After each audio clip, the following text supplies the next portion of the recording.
Samantala mga kabrigada, ang AFP nanindigan sa pagiging non-partisan sa gitna naman ng mga diskusyon na kumo-question sa papel nito. Brigada Kath Austria, ibrigada mo. Brigada Live Report. Mariing iginiit ng Armed Forces of the Philippines na mananatili itong non-partisan institution sa gitna ng mga diskusyon na kumukwestiyon sa papel at responsibilidad nito.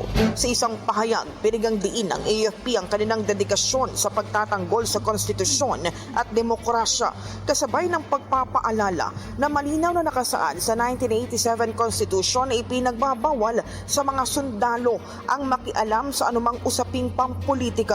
Ano man anilang issue sa pamahalaan ay dapat maresolba sa pamamagitan ng demokratikong proseso at paggamit ng legal na mga pamamaraan. Kasabay nito, tiniyak ng AFP ang patuloy nitong serbisyo sa bayan ng may buong katapatan sa konstitusyon alinsunod sa kanilang sinumpaang tungkulin bilang tagapagtanggol ng bansa at mamamayan.